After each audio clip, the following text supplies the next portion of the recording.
Now, Terra Luna Classic got a major catalyst today that didn't necessarily translate over into some massive price swings or anything like a lot of people expected. It didn't really translate into massive volume swings like a lot of people expected, but it absolutely could.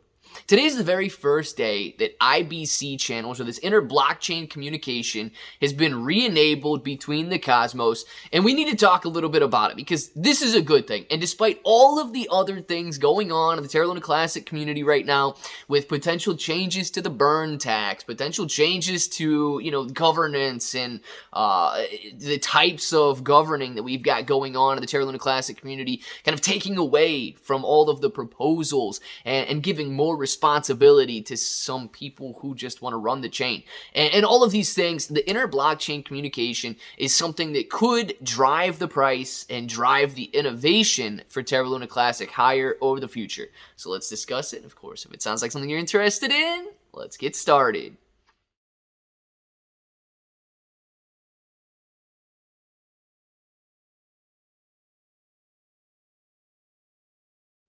What's up, everybody? I'm Clay. I'm here to make 2022 the best year ever. If you haven't clicked that subscribe button, make sure to subscribe to the channel. Join us, become a bro. We are here every single day, and we are growing our portfolios together.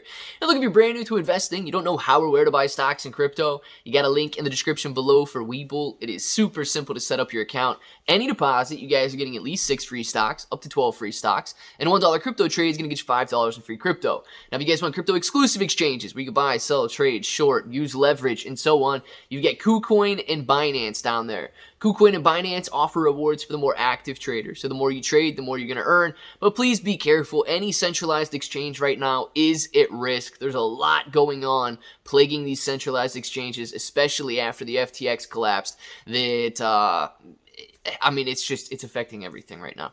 So please look at that. Hold on cold storage or DeFi if you can, but let's discuss a little bit more in detail this inter-blockchain communication that is being re-enabled, or has been, re-enabled today, and why it's such a big thing.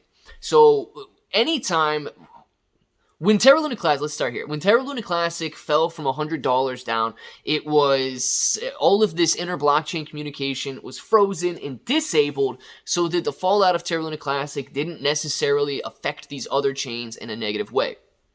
And this is called the Cosmos, right? All of these different coins that are part of the Cosmos working together in order to create this essentially universe of interoperability. Now, looking at that, after it had been frozen and things had settled down now with the Terra Luna Classic blockchain, the developers were able to go in and delete CLOSED and write OPEN. Now, this opens the inter-blockchain communication, or the IBCs for Terra Luna Classic, to be able to function and work with other blockchains.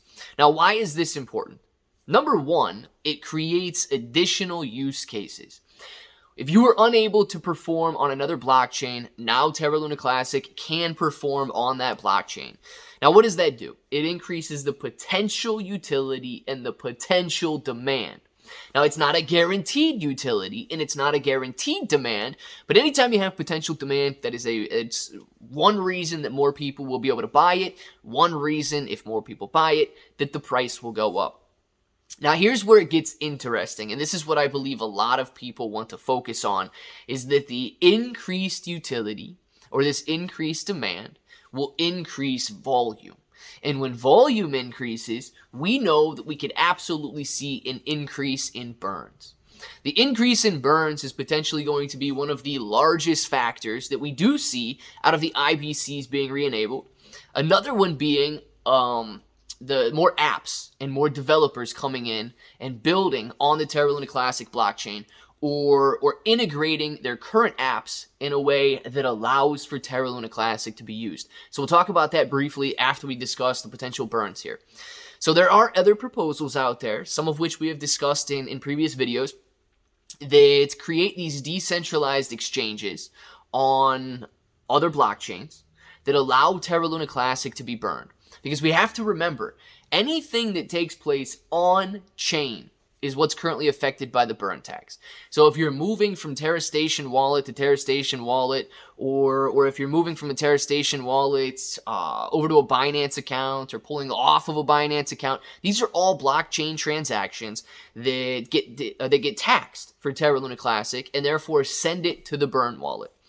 If you are simply moving around on another blockchain, this is the same thing as trading and so on a centralized exchange like Binance, KuCoin, etc.